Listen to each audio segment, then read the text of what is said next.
We have Dhwani Doshi, founder of Creative Chase, that is a design, advertising, new media, brand strategy studio. She has completed her BFA from Sir J.J. Institute of Applied Arts, Mumbai, and studied graphic design at Central St. Martin's College of Art and Design in London. She is the alumni of IIM Ahmedabad under the Young Entrepreneurs Program. Currently, she is the head of Design Aesthetics Department of a number of companies. So the topic that Dhwani is going to be talking about today is building your eco-conscious brand identity. So hi Dhwani. Hello, thank you for having me here. Yes, it's so glad to have you here at the Global Vegan Business Expo. So my first question for you is, what is brand identity? So brand identity, I always tell everybody I meet is not just designing your logo or designing an ad. It's holistically how people see your brand, how people see, how people perceive your brand perception, that is what brand identity is. It's not just designing one element and going ahead with it. Okay. So what constitutes brand identity? So here's what I feel. Everything when you're a new eco-conscious brand, let's say, uh, ideally, what should constitute of your brand identity is first of all brand perception. Okay, one, how do people see your brand?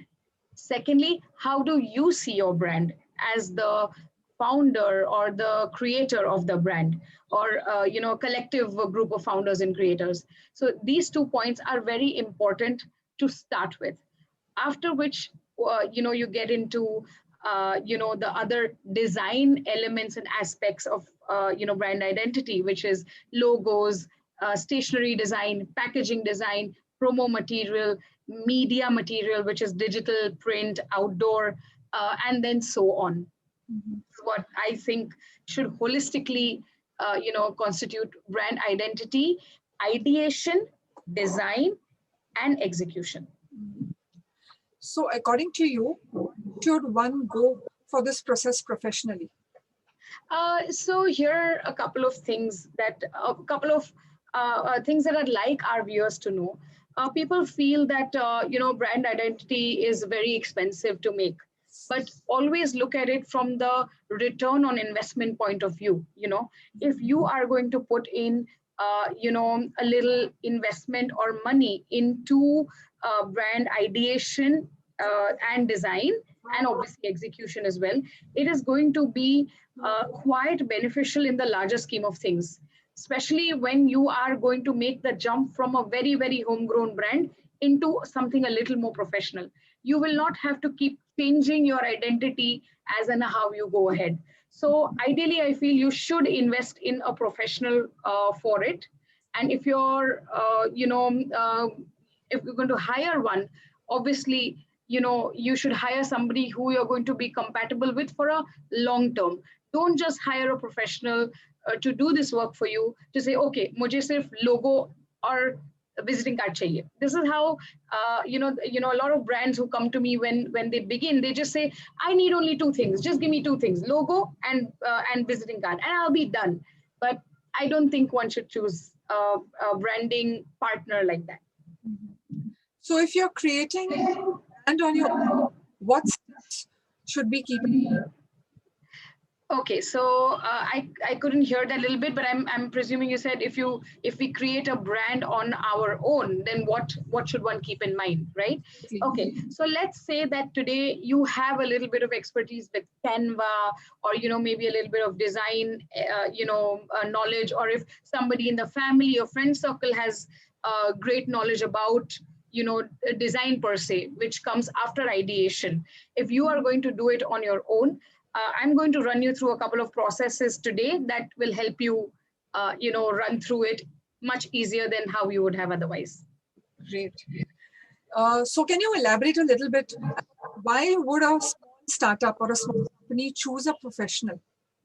So here's what I think, Nandita. The thing is that if you're going to do this on your own, you might not turn out to be, making products or maybe ideas, or maybe designs, or maybe execution that is friendly in the larger scheme of things. It will not be, say, long term, whereas somebody who's helping you do this is looking at a bigger picture, given their expertise in the area.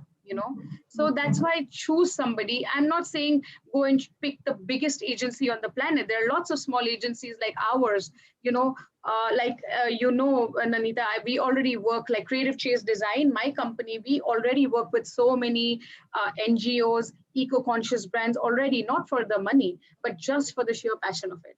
And there are lots of us in the fraternity, to be honest with you. Oh, that's so interesting.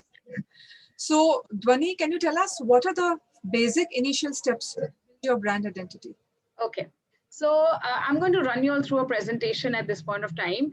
It's basically diagrams and it's fairly technical looking, but I want you all to understand it very well. Okay. I'm going to share my screen now, everyone. Here you go. Before you get into design of brands, these are a couple of things that you should keep in mind for sure. We will be short on time today, so I'm just going to skim through all these processes. And I'm anyways available always for any question answers later on as well. Here is a business model canvas. I hope you all can see the screen. Yes. Yeah. So here is a business model canvas. These are the answers you need to give yourself and your company and your team members before you begin even manufacturing anything or even before designing anything. This is what are the key things. This is basically like putting a business plan on paper before beginning. So everything from your customer segments, your channels of distribution and sales, customer relationships, how you'd want your customer to respond with you, value propositions, which they also, in other simpler words, call USPs, unique selling propositions, key activities. What are the key activities that the brand is going to do? Key resources, key partners, cost structure, and revenue streams. So these all segments need to be answered before you actually start going ahead. Now, here's the next thing that I want to talk about. I think a lot of us must have already heard of Simon Sinek. This is something that he introduced to the world. It's called the Golden Circle. It's a theory that's known many, many years before this. The internet, my friends, is full of all these amazing things. I'm just, bringing them to your notice today. So even, if you go through this process to begin with, you will be able to make a solid brand with a fantastic foundation. What, how, and why. So what every organization on the planet knows what they do. These are products they sell or the services they offer, how they do it. Some organizations know how they do it. These are these organizations that make them, and this is what makes them special or stand apart from the competition. And why do you do what you do? If you answer these three questions in 5 words each, you will be able to pass a very, very important step of your branding in the beginning. What, why, and how. One must answer these 3. What happens with this is once you answer these 3, you will understand the reason for your existence. Why does your brand exist? Say, for example, let me give you a very simple example of my brand, graphic design company, right? We're a graphic design company. What do? We design, right? With a thought process. How we do it? We have tools like design and thinking processes and all these diagrams is how we do it. And why we do. We do these things to, introduce or advertise a brand with ease. So you see, it's very simple the way our what, how, and why is defined. This is how every brand should start and begin with. And also one thing, friends, I'd like to share with you is never do this process alone. You know, when you answer these questions, these 3 questions, I want you to have a team doing this with you.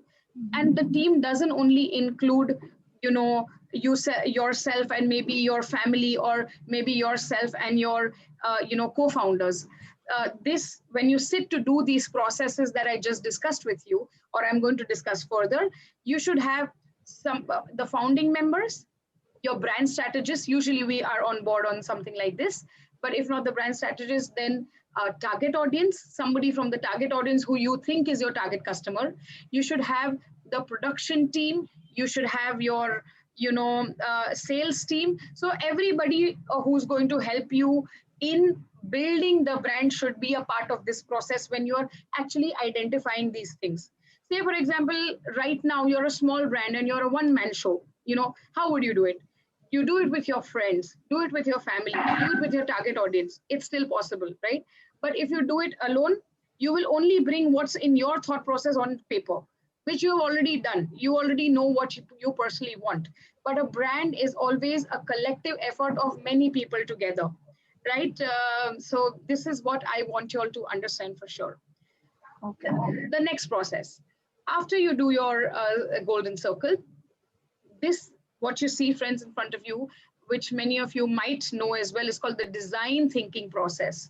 I'm not going to get into how the design thinking process was found, or the history of it right now given our time, but these are the 5 things that need to be in place when you start designing a product or a service. Empathize. Empathize meaning empathize with you, with who you're making the product for. Take in interviews, understand what your customer really wants. Be non-judgmental. Sometimes what happens is that you are an upper middle class. I mean, in India, as you know, that we have all these class structures of spending capacities. If you personally fall under the upper middle class structure and you're making a brand for the absolute masses, sometimes we get judgmental, not out of a compulsion, but just subconsciously, of what that particular customer, who is your actual target audience, needs. So whenever you're doing the empathy process, be non-judgmental, be open to all the answers, and take a lot of interviews and talk to a lot of people. Then define. This definition also comes when your golden circle comes in. Define roles and objectives, challenges, pain points, personas, and the key decisions that you will have to take. After you define these things, you go into ideation. You ideate, and this is not ideating your campaign or your advertising campaign. This is ideating the product itself. Then you get into prototyping. Okay, so you say, for example, plan to make a healthy healthy snack, let's say. So now you ideated the thing because you empathize with people and feel that what, people don't have a 5 p.m. healthy organic snack. Okay, and you say, for example, you empathize with them and you say, hey, I think we should create a product like this. So you ideated this thing. Now you have to make the product, and try it, and make people try it, right? So basically you make mock-ups, you make storyboards, you try and sell it to a couple of people. You understand that certain things fail, certain things work, and then you make the product for prototyping, and then you test it. You test it meaning you say, for example, hand over these snacks to a lot of people to test in the market and get feedback. Some things might work, some things might not work, right? So what doesn't work is not a failure. What doesn't work is only things that need improvement. That is something that one must understand. So this process is a ongoing process, and friends, also remember that you're not supposed to do this only once.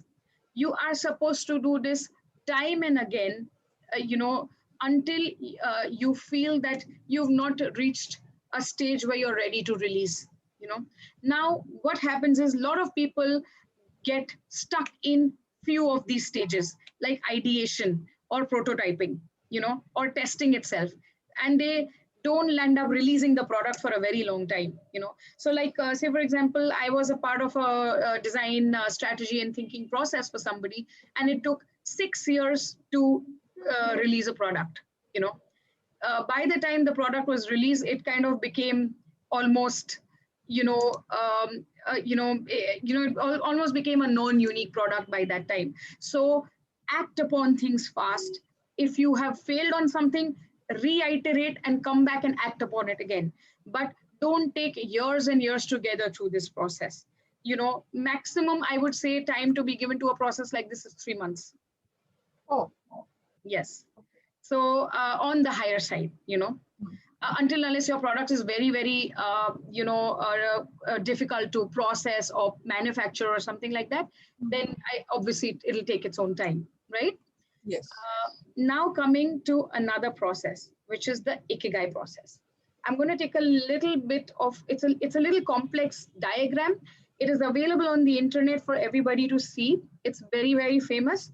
And a lot of us have already heard of this, terminology, Ikigai, right, Nandita? I'm sure you heard of it as well. And, right? There's a book that's... Absolutely, absolutely. There's a book on it. And what applies, there's a lot of things written in that book for personal, enrichment. It's the same thing that applies to a brand as well, if you see. And you'll be surprised at the beautiful answers you get when you answer all these for your brands, okay? So what really is this process? What you love, what you are good at, what you can be paid for, and what the world needs. Okay. Sometimes we create products that we love. There are lots of homegrown bakers, say for example, who love to make a product with a lot of passion and with a lot of love. They might also be good at it, but that's maybe something not the world needs for, because there are already a million homegrown bakers out there. So what are you going to do? So when you start understanding that, hey, I'm good at this and I love making it, okay, but that's not what the world needs. The world doesn't need another conventional baker. The world needs probably a baker who bakes only products that are gluten-free, and that's what the world needs. So that's the answer you will put here, which is unique to you, Okay. And then what can you be paid for? So for example, sometimes, today is not a day for much elaboration, but you might say that, okay, if I'm making a gluten-free cake, I should be paid for a gluten-free cake. No, it might be possible that you may be good at what you do. You may love the product that you make. Okay, the world also needs a gluten-free cake, but the world needs a gluten-free cake that reaches their doorstep, right? So you are probably paying for paying in the sense, people might want to pay for the convenience of getting the product to their house. That might be that may be the case. You understand me? Yes. So sometimes it is not important. You have to look at this process with a lot of depth. Don't just give the obvious answers. And that is why you need a lot of people on the process together, because 5 people might come up with very, very different answers, right? So say today we've taken this case study of homegrown baker, loves what she does or he does. They are good at it because everybody loves their taste, which they've already prototyped and test out in the market. Okay, the world needs a baker who is homegrown with, say, organic or maybe gluten-free products. Yeah. And we've also understood now that, okay, it's not just important for me to create this product. It is important for me to have a channel partner who will deliver this product to the right customer, right? So say, for example, we answered these 4 things here. Now, what is your profession? Okay, when somebody asks you, what do you do? It will be the mix of this and this. Okay, so what do? You create products that are home delivered. That is what you do. Okay. What is your vocation? You create, products that are home delivered and are gluten-free, for example. That is your vocation. Now, what does vocation mean? Vocation also means allied things that you can do with it. So say, for example, if we decide that, hey, we don't just make cakes, we also make other snacks to go with it, sweet and savory. Hey, we also give you DIY kits. You can make your cake on your own. You understand me? So this kind of becomes an additional thing, an additional, revenue stream for your brand, right? So you have understood that, hey, I can not just get money out of making the cake. I can also get money out of, sending people DIY kits for making cakes on their own, right? Yes. I can also, another thing that can also happen, say, for example, is I can run a YouTube channel, which shows the process of how I make my products, so, and still make revenue out of it. So basically it gives you, so these are how you will understand your revenue generation. What is your mission? Mission is, I love to bake and the world needs, gluten-free products. So your mission is to make, say, for example, India gluten-free with happiness desserts, right? Yeah. So that kind of becomes your mission. And what is your passion? It's your passion is that you love to bake, okay, and you're good at creating all these products. So that is your passion, and this is what forms your ikigai model, and these form your revenue streams in the larger scheme of things. Okay. That Right? makes so much sense. Yes. Okay. So this is what what this, that's the meaning of basically creating your business model. Now so here we understood how you will work. Okay. Here you understood the process you will take. Here you understood why, how, and what you will do. Okay. And here you've understood the business aspect of it. Yeah. Okay. But one thing that we also need to keep in mind is, who are we making this for? That is something that we've not answered yet, right? So how are you supposed to find your target audience? Say, for example, today, again, taking the example of this home baker, brand. If you ask them, okay, who is your target audience? They'll say everybody. Why can I not have everybody on my portfolio? Obviously, everybody is my customer because everybody loves cake, everybody needs cake, and everybody eats cake, right? But that's not the case. Why is it not the case? Because today, if you want to target everybody, you need advertising budgets to target everybody, right? Yes. But you and I are homegrown brands. We don't have the kind of money an FMCG brand has to produce and market their products, right? As you all know very well that FMCG brands, ethical, non-ethical, or good or bad or ugly is besides the point. But the point being that, if the product is costing 10 rupees, they're spending another 20 rupees only on marketing the product. Okay. Right? So you would have seen that happening. So, my point being that when you want to find your customer, you got to find your customer in a very specific manner. You answer all these points, like demographics. I don't need to, say in phase 1, phase 2, phase 3. So divide your success and your milestones in phases. Say demographics. First, I will only deliver my cakes or my goodies in the first 5 kilometers radius. Okay. Then when I'm ready, I will target Mumbai. Then when I'm ready, I'll target India. And then when I'm ready, I'll target the world.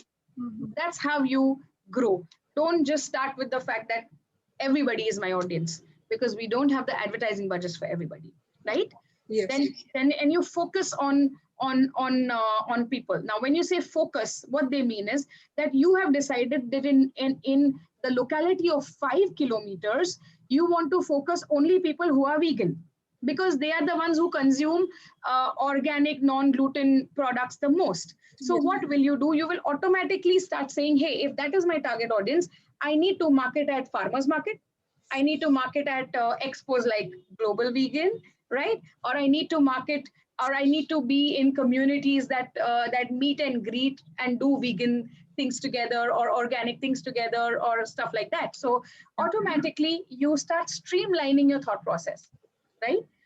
Okay. Right. So, are we good with time? Yeah, 5 minutes. Okay. So, so here's a couple of things that you need to look at when you look at your target audience.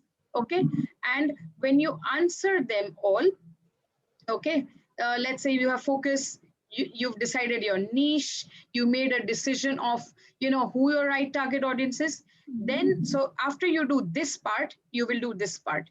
Okay, and you say, okay, I want to analyze which marketing or advertising streams I want to take. All right. How am I going to do the promotions? Do I need social media or print media? It says social media here, but what it really means is, do you need social campaigns? Do you need print media? Do you need outdoor? What do you need? And last, what you want to achieve. So I'm going to close this by giving you all one tip is define everything you want to achieve. If that's defined, automatically backtracking, your focus and your targets will become much easier for everyone. Oh, it's very insightful. Right. Can you tell us? I have a question for you. Right. It's a very elaborate process, your entire blueprint that you have on how to create a brand and identity, Right. very clearly laid out. Right. But everybody is not very defined in their processes. You Right. see that this entire process can take about 3 months. Right. But it can take more. What if you're stuck with your brand assessment? So ideally, and that's the reason why they have a professional to help do these things, because when you are stuck, say for example, let's say if you don't particularly have a professional like someone like me on board, okay, or anybody else, what you should do is you should take your team again and talk about this and either vote it out, okay, or maybe talk to a second set of target audiences. These are the two more easier ways of going ahead. Yeah. But don't stay stuck. That's for sure. Okay, that makes so much sense. Yeah. So very cool, Dhwani. We end with asking now, what is the way ahead for you? Okay, so the way ahead after you analyze everything and you put it down on paper, after doing all these processes, put them down in writing, on paper or on a computer or wherever. What happens with that is that tomorrow, if you want new members joining onto the team, you will at least have something in writing to show them of how you did this process. And this also is very helpful when people want to start inviting investors, start inviting, other funds from out of their reach, for people to understand, hey, this is not just a brand who decided to one day to start a project out of their passion, this is a well scientifically thought out of brand, and then once they do it, automatically it's advertising, marketing, and then actually putting everything into process, So why don't you share screen so we can have you on full screen? Yeah, stop share. Here we are. Yeah, here you go. It's an amazing session, Dhwani. Thanks a lot for making this presentation for the Global Vegan Business Expo. Right. Thank you. Fantastic clarity and very clear-cut knowledge and easy practical steps. Right. How anyone can know how to start with creating a brand entity, and you've also emphasized the importance. Right. It's a lot more than just logo design and visiting cards. Absolutely. Absolutely. Most are kind of stuck with the concept and we stop there. Absolutely. Absolutely. It's a whole new blue sky world out there. Right. Yeah. So thanks a lot, Dhwani. My pleasure. Thank you for having me. Yes. And that's it. Hope we'll have you again in another session soon. Absolutely. Okay. Yeah.